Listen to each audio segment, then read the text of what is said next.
Olá, seja muito bem-vindo, seja muito bem-vinda a mais um Franquia Pod. Franquia pode isso, franquia pode aquilo. Eu sempre recebo muitas dúvidas sobre franquias e normalmente na essência do franchising tem uma questão financeira para saber se pode ser franquia ou não, se faz sentido ou não. Então, fico muito feliz de receber aqui meu amigo Renan Kaminski, da ForBlue, justamente para a gente bater um papo sobre essa questão financeira. Cara, muito obrigado aí pela tua presença. Obrigado a você. A disponibilidade aí, sei do tamanho que vocês estão. Então, ter esse tempo aqui com a gente vale dinheiro, né? É valioso, então agradeço demais, cara.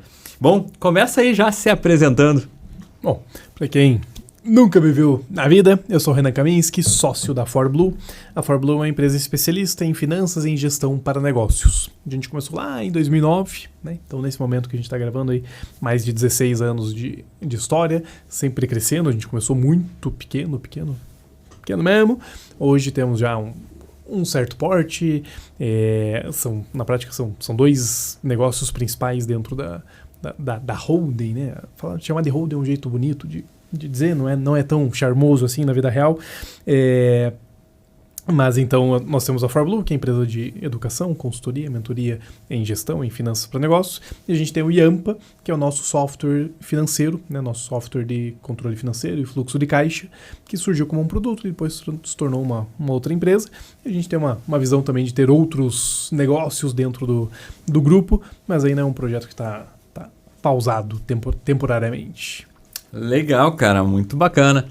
E justamente, cara, nessa questão, como nós nos conhecemos já há muito tempo, né? Vi lá um pouco do começo e a gente vendo aí o mundo dos negócios, a importância da gestão financeira, mas eu vejo que tem muitas empresas de consultoria financeira e hoje você já não é só financeira, né? Gestão Sim. como um todo, mas eu acho que no DNA ali da ForBlue tá muito a questão financeira e muitas consultorias, muitos treinamentos, muitos cursos.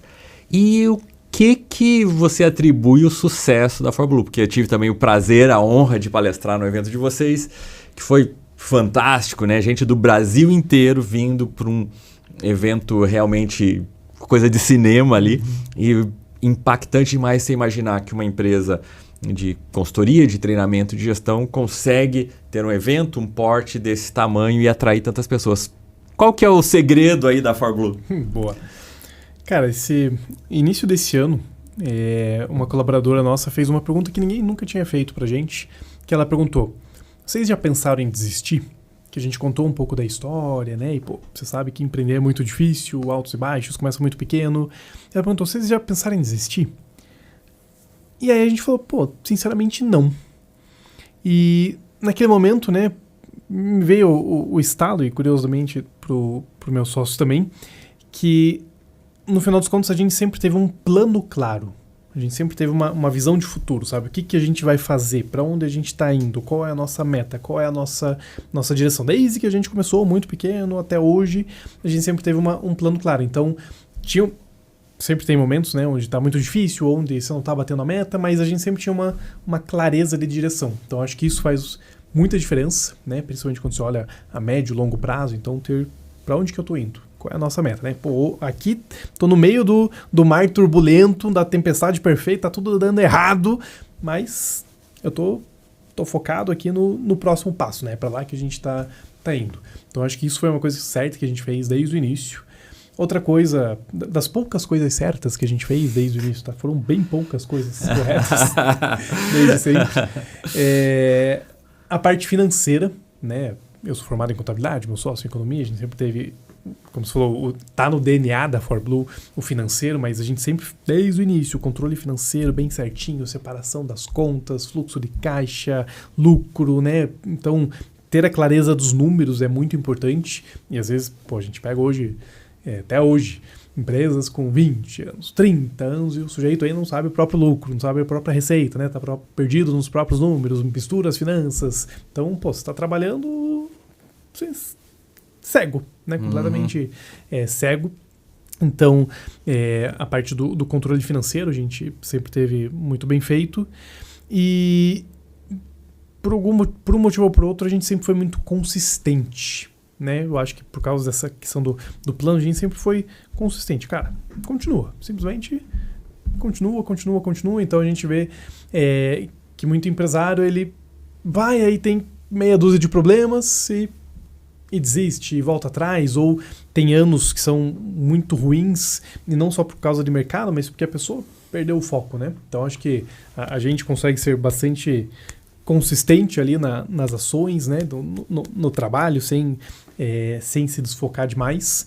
E óbvio que tem problemas de mercado, tem erros nossos, tem coisas que acontecem, mas ainda assim, quando eu pego o plano claro e consistentemente a gente está seguindo aquele plano e fazendo os ajustes necessários, eu acho que em pouco mais de 16 anos da empresa, acho que isso explica um pouco desse sucesso, entre aspas, digamos assim.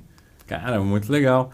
E nesses erros aí, o que você pode contar um erro que foi quase fatal ou que foi muito dolorido? Cara, foram muitos, né? No início, por exemplo, talvez seja normal para uma empresa que está começando, a gente não tinha um foco, então a gente começou lá, 2009, como Kaminski Avalka Consultoria Empresarial. Já começou errado no nome, inclusive, né? Renan Kaminski, Alexander Avalka, junta dois sobrenomes difíceis, Kaminski Avalka, e cria um nome impossível, né? Kaminski Avalka Consultoria Empresarial. Já começou errado aí. Mas a gente era uma consultoria empresarial. Então, a gente fazia de tudo. Literalmente de tudo. A gente fez processo seletivo, estruturação de equipe comercial, a parte financeira, pesquisa de mercado. A gente tinha um leque aberto demais, né? E que talvez naquele momento até fizesse sentido, porque a gente estava se encontrando ali no que a gente era bom. Mas quando a gente foi, depois de um tempo, analisar os dados, né, tinha muito claro que, por exemplo, na época, né, projetos financeiros, de consultoria financeira, tinham uma taxa de fechamento maior, tinham uma taxa de sucesso maior. Outros projetos tinham uma taxa de fechamento menor, uma taxa de sucesso menor. Então, um erro, não ter um foco, né? Não ter um posicionamento claro, isso com toda certeza. Por outro lado, mais recente, né? Então, isso, um erro do início, um erro mais recente, de 2021 para 2022. A gente cresceu muito. Na pandemia, né? A gente já tem um modelo de negócios online, basicamente desde sempre. Quando surgiu a pandemia, aquela coisa toda, a gente já era online, então a gente surfou muito a pandemia, cresceu muito em 2020, continuou crescendo em 2021, mas naquele momento a gente tomou decisões erradas. A gente tomou decisão com base no plano, né, com base no que a gente queria que acontecesse, e não com base no que estava acontecendo. Então, excesso de contratação, excesso de custos, a gente quis dar um passo de profissionalização do negócio maior do que a nossa perna naquele momento. E profissionalização no sentido de aumentar custo mesmo, sabe? Então, de repente, tinham lá 3 pessoas no RH, formou-se uma equipe de TI interna, o que antes software de gerenciamento de projetos, que a gente usava um plano gratuito, de repente estava pagando R$5.000 por mês, sabe? Então, do nada, a gente começou a aumentar uma série de custos baseado num crescimento que a gente estava prevendo e que não estava acontecendo. E a gente demorou para virar, sabe? A gente sempre estava, não, próximo mês vai ser melhor, vamos bater a meta, e não batia, e não ia. E a gente demorou para tomar essa decisão, tanto que 2022, quando a gente olha o nosso gráfico de lucro, né, 2020 cresceu bastante, 2021 ficou mais ou menos de lado, 2022 caiu, né? Por quê? Porque mesmo até faturando mais, a gente gastou demais. Isso que a gente é especialista em finanças, né? A gente, ao invés de olhar a vida real do que estava acontecendo, a gente estava se baseando no plano, só que o plano não estava sendo batido e a gente demorou para tomar algumas decisões importantes.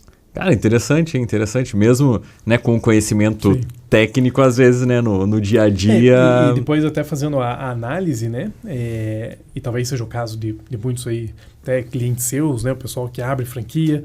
Porque, durante 10, 12, 13, 14 anos, o negócio sempre cresceu, sempre teve lucro, não que sempre bateu meta, né? Mas sempre teve um crescimento.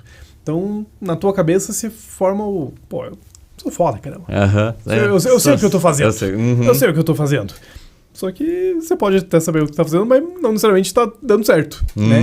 Então, às vezes, a gente cria uma autoimagem, né? Ou um excesso de confiança que leva a gente a tomar caminhos perigosos, né? Ou ignorar o que de fato está acontecendo. Tem uma frase que vem lá do mundo das startups que diz: entre o mapa e o terreno, confie no terreno. Então, se o mapa está dizendo que aqui passa um rio, você está olhando, não tem rio nenhum, porra, você vai confiar no mapa que diz que tem rio ou no que você está olhando que não tem rio? Não tem rio, caramba. Então, boa análise aí, boa reflexão. Então, a gente estava confiando no mapa, né, no plano do que a gente deveria estar fazendo e não no resultado que realmente estava acontecendo. E isso custou dinheiro. Muito interessante, muito interessante. Mas isso aí já ficou para trás e, né, para quem participou do evento ou viu alguma coisa do evento de vocês, já deu para ver a recuperação, né, a consistência, a solidez aí do negócio. Cara, você falando isso, não estava combinado, mas eu queria ver se a gente pode fazer uma pergunta bem técnica e bem prática, bem básica, que realmente eu vejo quando muitas vezes eu vou começar um projeto de formatação de franquia. A pessoa tem isso, tem um negócio legal, tá bacana, tem anos e tá lucrativo, o cara ganha dinheiro, só que você vai ver a coisa tá meio bagunçada. E uma coisa que às vezes é difícil de explicar ou de fazer é a diferença de você fazer análise dos números em relação a fluxo de caixa e a relação a competência. Né? Então fica aquela dúvida do DRE, tem gente que faz só tudo que entra, tudo que sai, daí acha que tá bem e não tá, ou tem gente que faz só no DRE, no que tá acontecendo e de repente tem um número que fala, cara, devia ter 200 mil na minha conta e tá negativo. Como que é a tua explicação para o cara entender isso e qual que seria o primeiro passo para ele conseguir organizar essa coisa na casa dele ali, no negócio dele? Tá, boa. Então vamos primeiro alinhar os conceitos básicos, né? Competência versus caixa. Quando a gente fala de análise financeira por competência, ele está dizendo aquilo que competiu, né? Aqui se competiu o período. Então, digamos lá, o Erlon vai lá e fecha 10 projetos de formatação de franquia. Digamos que seja 100 mil reais, não sei quanto que é, mas 100 mil reais. Aí na competência ele fez 10 vendas de 100 mil reais, ele fez 1 milhão de reais em vendas. Né? Então, na competência, lá, 1 milhão de reais em vendas. E aí você aloca custos proporcionais a essa venda, mesmo que não tenha sido movimentado esse dinheiro, que vem lá na DRE, né? O demonstrativo do resultado do exercício. Do outro lado, a visão do caixa é dinheiro vivo, dinheiro que entrou, dinheiro que saiu. Eu não sei como são os seus clientes, Erlon, mas ninguém me paga 100 mil reais à vista, muito raro. Então o sujeito às vezes vai parcelar, né? Vai parcelar em 10 vezes, né? Os benditos 100 mil reais só como exemplo, né? Então, em um lado do relatório eu tenho uma venda de 1 milhão de reais, um lucro exorbitante, lindo, maravilhoso. Aí no outro, o que entrou não foi 1 milhão, foi 100 mil. Né? Então olha a dimensão, né? Então vai entrar 100 mil, depois 100 mil, depois 100 mil, isso ninguém atrasar, se não tiver inadimplência, se não tiver problemas, enfim. E aí o fluxo de caixa muitas vezes fica um número bem mais murchinho, assim, né? Então, qual é o nosso princípio? No cenário ideal, né, na visão ideal, você vai ter os dois relatórios. O relatório de competência da DRE, né, quanto vendeu, quanto que lucrou em relação a essa venda, mesmo que não tenha sido movimentado o dinheiro, e o fluxo de caixa, relatório de fluxo de caixa, que é quanto que efetivamente entrou, quanto que efetivamente saiu, para onde que foi o dinheiro, quanto que sobrou em caixa. No mundo ideal, você vai ter os dois. Na vida real, primeiro, nosso conselho é prioriza o fluxo de caixa. Prioriza o dinheiro vivo. Porque justamente dependendo do modelo de negócios, a DRE ela apresenta um resultado que, e é muito comum, você deve receber isso dos seus clientes, pô, tá tendo aqui, ó, tá 300 mil de lucro, mas cadê o dinheiro? Não tem 300 mil. Porque lá no fluxo de caixa a vida é outra, né? Então, primeiro começa com o fluxo de caixa, que é vida real. É dinheiro que entrou, dinheiro que saiu. O que está acontecendo com essa grana? Para onde que ela está indo? Por que não está sobrando tanto? Ou por que quais são as armadilhas que estão acontecendo aqui? Para um negócio que vai se tornar uma franquia, né? Minha recomendação é, pô, você já está num próximo nível. Você tem que se colocar num próximo nível de negócio. Você tem que ter os dois. né? Tem que ter um fluxo de caixa muito bem formatado, né? Milimetricamente ali, saldo bancário batendo, quanto que entrou, quanto que saiu, mas tem que ter uma visão de DRE. Mas na nossa experiência, em 99% dos casos, o fluxo de caixa ele se sobrepõe à DRE, justamente porque ele vai mostrar a realidade financeira nua e crua, né? Se faltou, se sobrou, mas não importa que tá para receber no futuro. Ponto não recebeu. Né? Tá faltando dinheiro por causa disso. Aí você tem, né, toda análise financeira ela é um filme, né? Não é uma foto, ela conta uma história do que vai acontecer, do que aconteceu, e assim por diante. Então, por outro lado, em alguns casos, dependendo do modelo de negócios, acontece ao contrário, né? Por exemplo, você pega um setor de eventos. Muitas vezes o teu cliente paga adiantado para você, para um evento, para um casamento, para uma festa que vai acontecer dali a 4 meses. Ou seja, você está com dinheiro em fluxo de caixa sobrando de um custo que vai acontecer ainda, né? Então, cada modelo de negócios tem suas peculiaridades, tem suas armadilhas financeiras ali. Por isso que, no cenário ideal, a gente tem os 2 relatórios, né? Se eu não tenho nada, começa com fluxo de caixa. Se eu estou franqueando, se eu sou uma franquia, eu quero franquear, minha recomendação é que tenha os 2 relatórios bem feitos. Cara, muito legal, né? Dica muito prática, porque eu vejo muita... Cara, tá tudo uma zona. Por onde que eu vou começar, né? Então já tem aí a resposta. Na grande maioria dos casos, começa pelo fluxo de caixa. Isso. E aí não é jabá, porque a gente nem falou nada disso, mas o sistema que vocês têm, ele faz os 2 ou ainda não faz? Como que tá? Hoje ele é mais focado no fluxo de caixa, né? Então, entrada, saída de dinheiro. E aí, dentro da nossa metodologia, né? Porque quando você vai olhar o fluxo de caixa padrão, geralmente é entradas, parará, saídas, parará e saldo, né? O nosso fluxo de caixa é um pouco mais refinado, ele tem alguns elementos de DRE, então receita, custo variável, margem de contribuição, despesa fixa, investimentos, lucro operacional, entrada, saída não operacional, resultado líquido. Então, quando você olha o relatório, ele é mais refinado, né? É o mesmo trabalho de fazer, só que ele tem um pouco mais de informações, de indicadores ali no meio. Então, o Yampa, que é o nosso software, ele se baseia em fluxo de caixa. Nesse momento que a gente está gravando, está sendo desenvolvido o Yampa 2.0, que tem uma visão, uma pegada diferente, digamos assim, com inteligência artificial, e que ele vai ter a DRE também, né? Porque na prática, para quem tem mais tempo de mercado, é raro.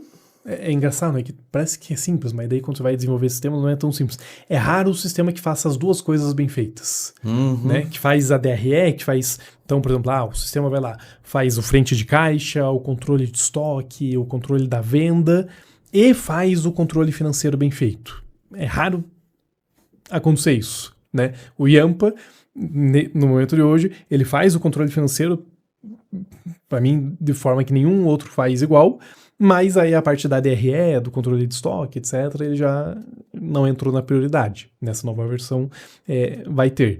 Então, sempre que a gente fala de sistema, é um cobertor curto, né? Sempre tem alguma coisa que não é exatamente do jeito que você queria ou que tá faltando, né? A gente tem que se virar da melhor forma possível. E por que é difícil de ter os 2? Porque eu vejo isso mesmo, eu atendo... Às vezes, cara, não, esse aqui é o melhor sistema para academia. Você fala, pô, e é o melhor, todo mundo usa e não, às vezes não tem o DRE. Ou, né? Qual que você identifica a dificuldade de ter? Cara, de um lado, o ensino tradicional, né, de gestão, ele se baseia muito na DRE. Né, quando você vai estudar administração financeira, contabilidade, ele é o princípio de competência, ele é a DRE, balanço patrimonial, aquela coisa toda que todo mundo, né, que quem sabe, mas na prática também não faz direito. E aí, muitas vezes, os sistemas são montados aqui e o controle de caixa, ele fica meio entradas e saídas e fica um relatóriozinho meio murcho, meio esquecido dentro do sistema, né? Por outro lado, para fazer as coisas se cruzarem linda e perfeitamente é de fato muito difícil. Porque imagina lá, eu tenho uma franquia de, sei lá, supermercado, por exemplo. Pensa que quando o cara passa no caixa ali, ele tá passando 15 unidades diferentes, né, de SKUs, né, de códigos diferentes. Aí ele faz um pagamento lá, deu R$120 a conta dele. Esses R$120 ele bate lá na operadora do cartão, o que cai lá no extrato bancário já não é 120, é 112, porque ficou as taxas da maquininha. E desses 112, tem 15 itens subcategorizados, né? Ou seja, você não consegue... É muito difícil de fazer um cruzamento perfeito das coisas, né? Tipo, fazer que esse 112 aqui equivale àquela venda. E aí, às vezes, o cara adianta, né? Pra não receber daqui a 30 dias, ele recebe daqui a 2, então já não recebe 112. Cara, é o caos. Né? Então... Existe a complexidade mesmo. Existe uma complexidade real sistema. De cruzar as coisas, né? Então, por isso que, geralmente, os sistemas, ou eles são bons mais de um lado, ou são bons mais do outro. Né? Então, o nosso sistema, por exemplo, ele é muito bom na parte de caixa, mas de controle financeiro, né? De fluxo de caixa, mas não é bom nessa parte do estoque, do controle de venda, de DRE. E aí acaba que muitas vezes, não é o melhor dos cenários, mas o empresário usa 2 sistemas, né? Um mais para o controle da venda, do estoque, se for o caso, e outro para o controle de fluxo de caixa. Ou então, no nosso caso, a gente tem um controle... A gente trabalha com estoque, é serviço, né? A gente tem o controle financeiro no Yampa, mas a gente tem planilhas, por exemplo, planilha de controle de vendas ou outros controles paralelos, né? Então, muitas vezes a gente vê que o empresário ele quer tudo num único lugar, né? E na teoria é lindo, na prática raramente dá certo, né? O Bill Gates ele não vai ficar sem emprego, porque no final das contas a gente sempre volta pro Excel, né? Sempre acaba criando algum controle em paralelo, em Excel, Google Sheets, enfim. Porque não tem como ficar 100% exatamente do jeito que a gente gostaria, né? Cara, é incrível isso, né? Eu achei que era uma percepção minha, mas é assim mesmo, né? É isso tipo, aí, a prática que dói menos. do mercado. Essa aí. Você não vai querer botar R$1 milhão para desenvolver o seu próprio software, né? Então, vai ter que dar uma rebolada ali dentro do que é possível. Não, muito legal, muito legal. E o que outra dica você daria para quem está aí se preparando para crescer, expandir? Do ponto de vista, né, da gestão financeira, talvez essa já foi a primeira, que é muito básica, né? Olha primeiro o fluxo de caixa, depois dá uma refinada e tem uma gestão de DRE também. O que mais que você recomenda, que né, não só para quem quer franquear, que acaba sendo para qualquer empresário que está aprimorando aí a sua gestão, que é fundamental pro crescimento? Boa. Eu vou pegar um exemplo, cara, era aqui perto de onde a gente está, nesse prédio aqui, inclusive, que era uma franquia de clínica de estética, de depilação a laser, tá? Não é essa maior que todo mundo conhece, era uma outra, mas a gente atendeu, ela já tinha algum tempo de mercado e, cara, ela não conseguia fazer sobrar o nível financeiro ideal, né? E a gente começou a fazer uma série de cálculos, né? Para entender, né? Pô, quanto que você tem que faturar baseado nessa estrutura de custos para chegar no nível ideal, né? E aí, quando a gente olhou os nossos números baseados na prática e os números que a franquia vendeu para ela, né? A franquia falou que era o cenário possível. Tipo, para ter um lucro bom, tava maior do que o número que a franquia mostrou para ela, que seria o nível normal, né? Ou seja, na prática ela teria que estar muito bem. Tipo, tá redondinho, 100%, né? Então tinha meses ali que ela até se aproximava do número que a franquia mostrou para ela, né? De atendimentos, aquela coisa toda, o número de clientes, mas não sobrava. Então, na prática, o cenário financeiro da franquia ou não estava levando em consideração algumas coisas, ou ele estava muito otimista, né? Mas não estava baseado na prática, entende? Então, acho que, principalmente quando a gente pensa numa franquia, né? A gente tem que entender claramente o meu cenário base, né? Então, eu tenho hoje 1, 2, 3 unidades, né? Qual é o cenário base dessas unidades? E destrinchar o cálculo para, poxa, se eu vou num local que tem um aluguel maior, né? Qual que é o impacto financeiro disso? Se eu vou num local, numa cidade em que o custo de salário na média é maior, qual que é o impacto financeiro disso? Para que você acabe não vendendo lá na ponta o cenário base aqui, que não é o cenário da vida real do cara, né? Porque daí, e muitas vezes o cara que compra a franquia, ele não tem toda a preparação, não tem todo o estudo financeiro, então ele acredita muito nesse relatório e quando vai ver na prática, putz, não é isso. Né? Ou seja, meu custo aqui é maior, o outro custo é maior, e aí às vezes ele até tem um número de atendimentos, mas não sobra o dinheiro. E aí gera o estresse para todos os lados, né? O cara que não tá sobrando dinheiro de um lado, acusando o franqueador de que vendeu uma coisa e que não era. Então acho que esse olhar financeiro, né, e um olhar que você consiga ter uma base de cálculos, né, ter uma lógica de cálculos de que se eu for para um local com maior salário, menor salário, com mudanças, né, que eu consiga atualizar isso para dizer, ó, a tua meta é essa. Se você tiver esse nível de faturamento, ou esse nível de clientes, vai te sobrar 0. Então isso aqui é o mínimo que você precisa, né? Se você chegar aqui na nossa média, vai te sobrar tanto. Se você ultrapassar a média, chegar aqui igual aos 10% dos clientes ou das nossas unidades que a gente atende, você vai ter tanto, né? E aí fica de um lado, metas claras pro franqueado, né? E até mesmo pro franqueador. E do outro, o cara não pode dizer, opa, não me avisaram, né? Porque muitas vezes, ao querer vender a franquia, a gente só olha o lado lindo, o lado mágico, né? Lucrativo, aquela coisa. Mas, pô, é um negócio. E tem os riscos e tem, né, todos os dilemas de um negócio. Então eu prego muito joga real. Se você quer jogar com a gente, você tem que jogar pra valer. E esses são os cenários do que pode acontecer, desde o pior, a gente não quer isso, mas existe o risco, até o melhor, onde aí você tá muito bem de vida, né? Muito legal, cara, muito, muito bom. E é isso que quando me perguntam, né, também como analisar a franquia para comprar, eu sempre falo esse trabalho antes, né? Além de um monte de coisa, eu falo, cara, pega a proposta de financeira e refaz ali para tua cidade, né? Então, normalmente vai ter isso. Um aluguel, uma loja bem localizada, de 50 metros quadrados e tá lá, às vezes, R$5 mil. Cara, abre aí na internet e vê se tem uma loja assim na tua cidade. Puxa, no melhor que conseguir, 8 mil. Opa, então já vai atualizando, né?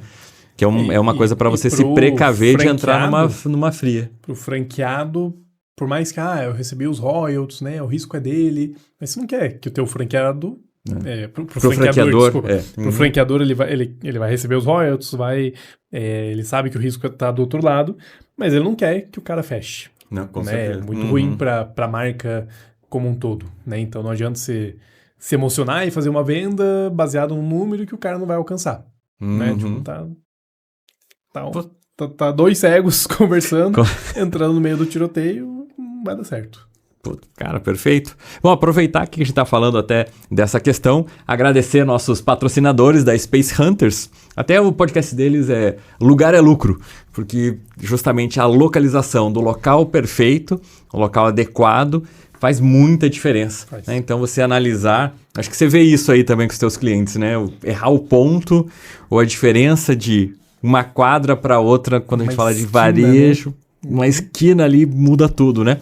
Então, se você está empreendendo como franquia ou como negócio independente, é fundamental você fazer essa análise do geomarketing da região. E a Space Hunters é mais que geomarketing, porque eles fazem realmente uma análise muito profunda, complexa, considerando o seu negócio, seu modelo de negócio e a projeção para onde que aquela região está caminhando, fazendo uma linha do tempo, eles conseguem já prever se realmente aquele local é bom agora e será um bom negócio aqui no desenvolvimento daquela cidade. É um trabalho fantástico, então eu recomendo a Space Hunters aí que nos ajuda, faz com que a gente consiga ter esse podcast.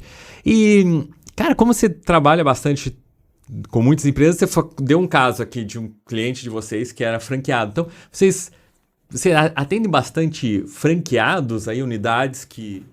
Não é o foco, mas sim, né? Então, desde franqueado Boticário, Cacau Show, como, né, grandes marcas, até de empresas menores, porque por mais que o franqueado ele tenha em algum nível o suporte de gestão, de sistema da franqueadora, pelo menos minha percepção, você pode dizer se eu estou errado, não vira o core business, né? Não vira o foco da franqueadora ajudar esse cara na gestão, né? Não é uma consultoria. Tem ferramentas, tem elementos, mas muitas vezes lá na ponta esse franqueado ele ainda se vê despreparado, né? Na gestão financeira, na gestão de pessoas, nos processos. Processos talvez até menos, né? Porque a franquia já é, em tese, mais organizada, mas é um negócio, né? Por mais que ele já venha pré-pronto, pré-moldado, com uma série de validações, cara, pessoas são pessoas, né? Então, se a tua liderança não tá boa, não adianta. Se você tá contratando errado, não adianta. Se você tá misturando as finanças, não adianta. Então, tem N erros que às vezes o franqueado tá cometendo, mesmo que às vezes tenha as indicações da franquia. Então, minha percepção, né, talvez você discorde de mim, é que muitas vezes a franquia, né, o franqueador, ele não consegue dar o suporte, não sei se necessário, né, mas talvez que o franqueado gostaria em relação à gestão do próprio negócio. Cara, não, perfeito, concordo, eu vejo isso mesmo. Eu acho que no mundo, como você tá falando, como a gente estava falando, né, no mundo ideal, eu acho que seria esse um papel do franqueador, né? Nos meus clientes, meus alunos, meus mentorados, eu sempre reforço muito, porque a maioria das vezes o franqueado ele não tem essa bagagem de gestão, e se não tiver gestão, não tem lucro, né? A tendência é um acaso ali que o cara vai se dar bem. Na maioria dos casos ele vai mal. Então eu vejo que é fundamental quando a gente está entregando um modelo de negócio, o suporte que tem essa parte de gestão. Mas na maioria das vezes não acontece. E até, deixando, né, claro, não é necessariamente uma obrigação. Quer dizer, puxa, então se a minha franquia não faz uma consultoria tão forte em gestão, um apoio tão forte em gestão financeira, tá errado. Não, porque depende do que foi proposto. Até o pessoal do Boticário, né? Uma das maiores franquias do Brasil, uma referência, todas as premiações, eles deixam claro assim, cara, fazer consultoria financeira não é o meu papel. O Sabe que falou, cara, eu vou te dar produto, vou te dar estratégia, eu preciso aprender, gerenciar, entender o que é fluxo de caixa, não sei o que eu vou te ensinar isso. Então você procura ter os caminhos aí, né? Então, é uma excelente franquia das melhores referências, não só no Brasil e no mundo, e tem isso bem claro, e tá tudo certo. Daí você entra sabendo disso. Puxa, eu tenho que cuidar disso. E talvez aí faça um grande sentido, como tem muita gente que nos acompanha, que é franqueador, ou que está se tornando franqueador, que já é franqueador, de repente ter um braço ali para oferecer esse serviço mesmo, para não perder o foco, né? Mas ter um caminho, por exemplo. Não sei se faz sentido para ForBlue, por exemplo. Inclusive, eu comentei com você, né, que para mim é um projeto que a gente não conseguiu abraçar, mas que para mim faz muito sentido, que é ter parcerias com franquias ali, ó. Alô, você que está me ouvindo, ter parcerias com franquias para que a gente possa atender esse franqueado, né? Então, hoje a gente tem um modelo de negócio online, um modelo de negócio escalável, e que a gente consegue dar a consultoria que a franquia, que o franqueador não conseguiria, né? Seja na gestão, nas finanças, enfim. Então, pra gente é uma coisa que faz muito sentido, né? Ter essas parcerias, seja do franqueador me indicando, seja dele embutindo nos royalties, na taxa de franquia, seja ele oferecendo e o próprio franqueado pagando, seja lá como for, né? Mas eu vejo que é um caminho, sim, tanto pro lado de lá quanto pra gente, de terceirizar, né? Então, eu não vou conseguir te ajudar tão especificamente na sua gestão, mas tem gente que consegue, né? Contrata esses caras. Hoje a gente tem uma negociação diferenciada. Eu acho que simplifica a vida para todos os lados, né?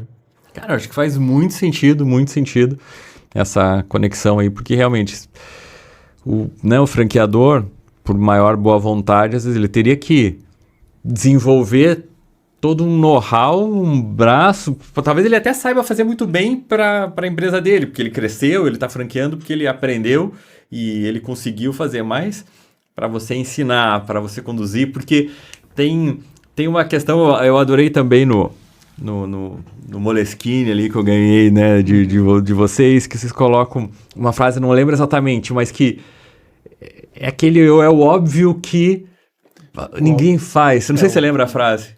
Não sei se era essa. O óbvio não executado não traz resultado. Será que era essa? Não era exato. A essência é essa, mas a frase mas era um pouco isso. Cara, a diferença é isso, né? De você executar o óbvio. Então não adianta só você falar, cara, é só você fazer isso aqui. No dia a dia é difícil do cara executar, né? E eu vejo que se coloca no lugar do franqueado. Né? Desculpa. Se coloca no lugar do franqueador. Você tem que desenvolver mercado, você tem que buscar novas franquias, você tem que mostrar sua marca, você tem que gerenciar, né? Igual você falar, no Boticário aqui, nosso negócio é o produto, é a marca, é a venda, né? E aí, além de tudo isso, você tem que dar consultoria de gestão, né? Igual você fala, é outro braço, é outra coisa, é outro esquema, né? Então, muitas vezes ele até consegue dar treinamentos, ou ferramentas, ou cursos online, mas vejo que na prática é muito difícil dele conseguir encaixar isso de uma forma viável, né? Que fique bom, que fique eficiente e que fique viável financeiramente, né? Porque às vezes você está falando ali, sabe, tem 40, 50 unidades. Você dá consultoria para 40, 50 empresas, cara, todo um time ali, todo um custo, né? Então até que ponto isso realmente se torna viável. E por outro lado, existe um fator mágico na visão do franqueado, que é ele pagar pelas coisas. Porque aí eu vejo que tem as franquias que sim, dão o curso, dão, né, tem toda uma área de membros com tudo lá. E que ele ganhou, né? E ele ganhou de graça, né? De graça entre aspas, né? Tá embutido ali no pacote de serviços. Só que aí não dá o mesmo valor, né? E aí quando o sujeito vai lá e tem que pagar por uma consultoria, tem que pagar por um treinamento, tem que pagar por uma imersão, ele dá mais valor, entende? Então muitas vezes ele já até tem, né, o franqueado já até tem acesso a uma base de conhecimento, mas não tá dando tanto valor assim àquilo que tá disponível, né, pelo simples fato que ele não pagou, né? Ele vai lá, contrata alguém, paga para, entre aspas, ouvir as mesmas coisas, né, aprender as mesmas coisas, e aí ele dá mais valor natural, porque tá pagando efetivamente por isso. Cara, fantástico. Eu ia te perguntar, você respondeu antes, né? O que faz o cara executar o óbvio e aprender? Um dos fatores talvez seja esse, né? Sim. A valorização, porque é muito comum mesmo, né? Sim. Cara, já tá tudo lá, já tem, em muitos casos, né? Tem todo esse conhecimento, tem a disposição, mas ele não consegue. E Tem um player grande do nosso mercado, a gente até no almoço conversou sobre ele, que tá indo super bem, cara, super massa, e ele tem um treinamento lá, de uma imersão que custa seus 30 mil reais, né, uma imersão, treinamento presencial de 3 dias, 30 mil reais. Aí esses dias, um cliente nosso perguntou, que tanto que ele entrega lá? 30 mil, 30 conto por 3 dias, é muita coisa, né? E aí ele perguntou, o que muda lá? Aí eu falei, cara, sinceramente, o que muda é você ter pagado 30 mil reais pra estar lá. Porque o conteúdo, a ferramenta, o conhecimento, ok, com certeza é bom, com certeza é legal, mas não tem um negócio de outro mundo. Não tem um negócio que ninguém nunca mais viu, que ninguém nunca mais sabe, ou qualquer coisa do tipo. O que mudou é você entrar lá daquele jeito que você pagou 30 mil reais essa porra. Você vai dar mais valor, né? E às vezes essa mesma pessoa que desse o mesmo treinamento cobrando 1.000 reais, a pessoa não ia ter o mesmo resultado, né? Se fosse tudo igual, pagou 1.000.000, ou sei lá, não pagou nada.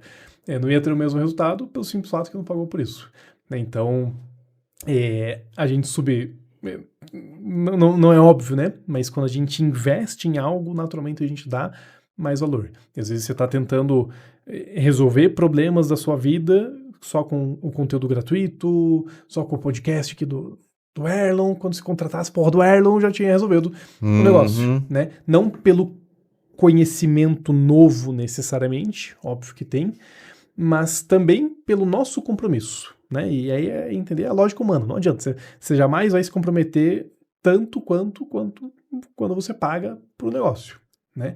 Por exemplo, você que está nos ouvindo aqui, tem gente que está ouvindo a gente que tem academia no prédio, e aí o sujeito não vai, porque tá lá tão perto, mas não paga nada por isso, né? E aí a pessoa que paga para ir na academia, ela vai porque às vezes está pagando, né?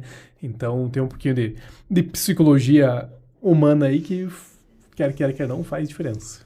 Cara, fantástico, uma análise muito inteligente e muito crua, né? Transparente mesmo, porque às vezes as pessoas não têm coragem de falar isso, mas, cara, muito bom.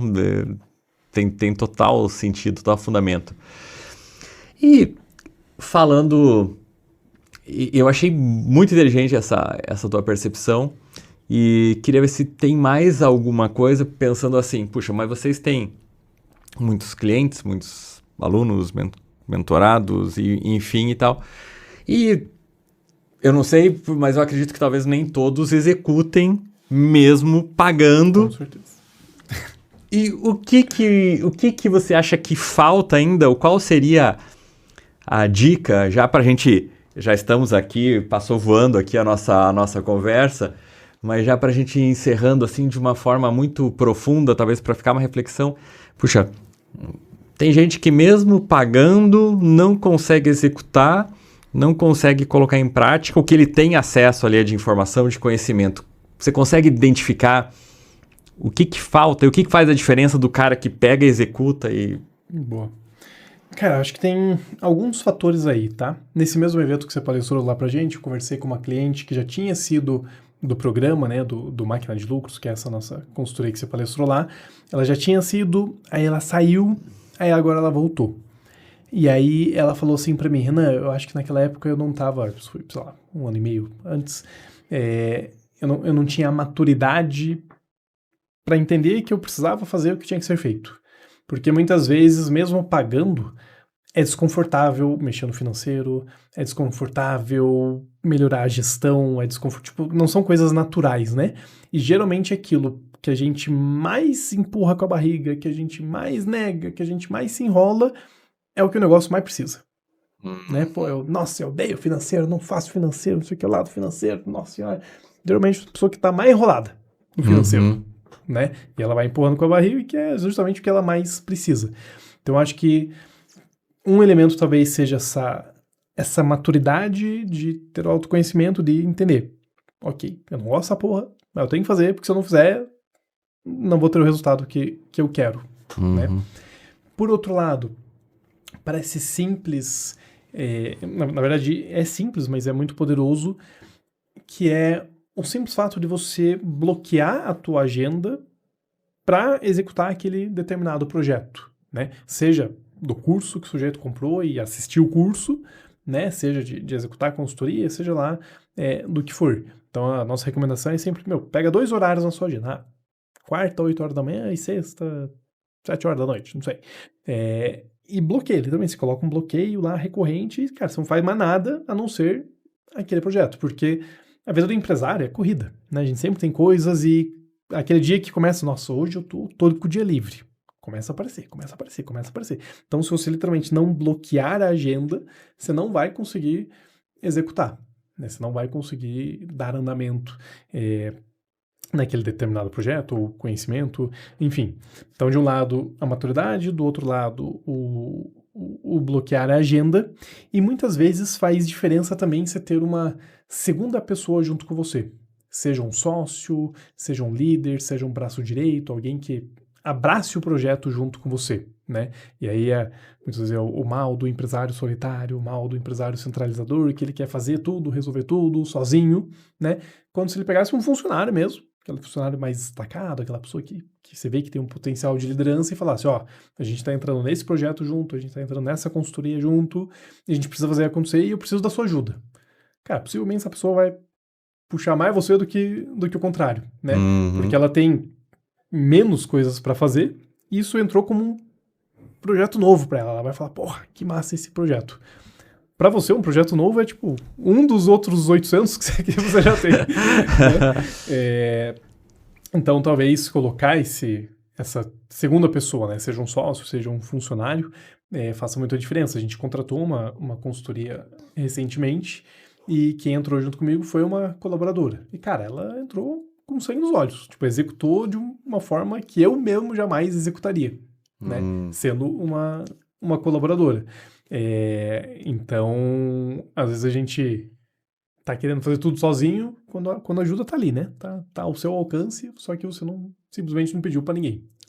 Cara, dicas práticas valiosíssimas aí que podem parecer óbvias depois que você ouve, né? Depois que você sabe, só que a diferença é você executar esse óbvio e, cara, tenho muita certeza. Tem muitas coisas, né, que a gente faz, eu acho que na consultoria vocês fazem, e eu faço também, cara, faz isso aqui que, cara, vai dar diferença, né? Tenho certeza que vai dar resultado e com certeza com essas dicas aí vai dar resultado aí, vai mudar o seu negócio, até se você fizer e mudar, já deixa aí nos comentários, comenta, a gente quer saber como que te ajudou aqui esse conteúdo, essa conversa riquíssima com o Renan Kaminski. Eu sou do tempo da Kaminski Avalca, né, cara? Eu nem lembro do ano que a gente se conhece. Faz tanto tempo que eu Faz tanto tempo também. lembro. Mais de 10 anos. Eu acho que uma vez eu fui fazer, que eu me lembro, não sei se foi o nosso primeiro contato, acho que não foi o primeiro, mas que teve um contato lá antigo, que eu fui fazer uma palestra sobre franquias, eu acho que lá no ISAI FGV. Pode ser. E eu me lembro que eu acho que passou pela cabeça de vocês franquear, talvez, ou saber um pouco mais sobre esse mercado. Sabe que... Isso aqui, o duro que nesse momento ninguém tá mais ouvindo o podcast que você falou que já tava encerrando e o pessoal já passou pro próximo. Ser, tipo, mas vamos fazer créditos, vamos fazer um corte aqui disso. Bota pra frente. Mas eu não lembro exatamente em que ano, mas ainda tava de Kaminski Avalca pra ForBlue, talvez. A gente teve essa conversa de qual era o caminho que a gente iria seguir. Se faria sentido franquear, e talvez a gente realmente tenha conversado sobre isso, que a gente não via necessariamente franquear a marca, mas franquear o método, né? Então, tipo, a apostila, aqui em Curitiba, né? Apostila Positivo, né? Franquear o método que a gente tinha, ou se a gente ia por um caminho de escala online. E provavelmente isso em 2014 para 2015, e a gente fez uma série de análises e a gente optou naquele momento por não franquear, né? Porque a gente via que, seria difícil de seguir por esse caminho, a gente foi por outro. Mas ainda assim, hoje, a gente tem muita procura, por exemplo, principalmente na parte financeira, né? Consultor financeiro, BPO, contador, né? Que gostaria de aprender mais o nosso método, né? Então, é uma sementinha que tá lá guardadinha, né, de ser, não sei se franquia seria o melhor caminho ou não, talvez, mas aí mais do que da empresa, né, porque hoje, como a gente é totalmente online, né, não faz tanto sentido a pessoa ser um franqueado, né, poderia ser aquele franqueado mais comercial, talvez, né, onde a pessoa tem um escritório e ela vende o projeto, mas quem entrega, executa é a gente, mas essa ideia da franquia do método, né, formar as pessoas para replicarem o método e etc, ainda é uma sementinha que tá lá guardada. Cara, que legal, mas eu vou colocar com que é um tempero nessa sementinha, que eu acho que mesmo sendo online, não dá pra gente descartar, sabe, essa possibilidade, porque eu vejo, talvez uma percepção minha, não sei o que é, muitas vezes, acho que a cultura, talvez do ser humano, não sei se é nem essa do brasileiro, acho que é do ser humano, tem essa questão também ainda da proximidade. Talvez quanto mais tecnologia, às vezes, cara, eu sinto falta. Eu imagino que vocês... Acontece comigo, não sei se acontece com vocês, né? Porque é tudo online, você tem tudo lá.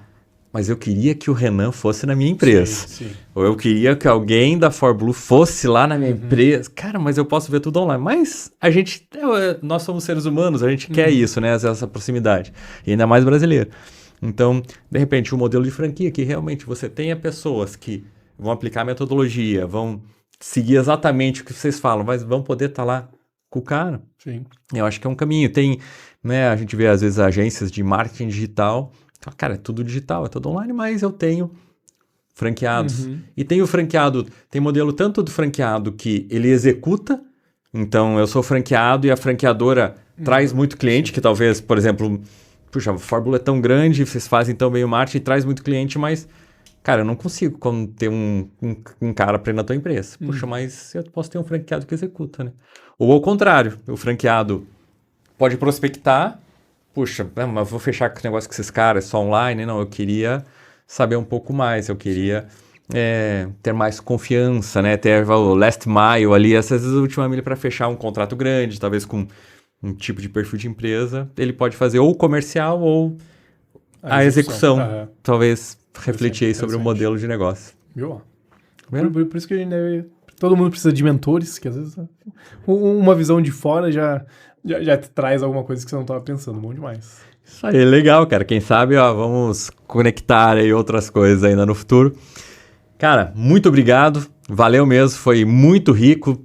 Tenho certeza aí que quem conseguiu dedicar um tempo para ouvir, prestar atenção, vai conseguir aí, já só com essas dicas, melhorar o seu negócio. E ainda mais, quem quiser conhecer mais o trabalho da ForBlue, vamos deixar também a descrição, né, das redes sociais aí de vocês, porque tenho certeza que vai agregar demais, sendo franqueador, futuro franqueador, franqueado, todo mundo precisa desse apoio. E aqui a gente, como que realmente conhece o trabalho, assina embaixo e tenho certeza que vai ser muito bom.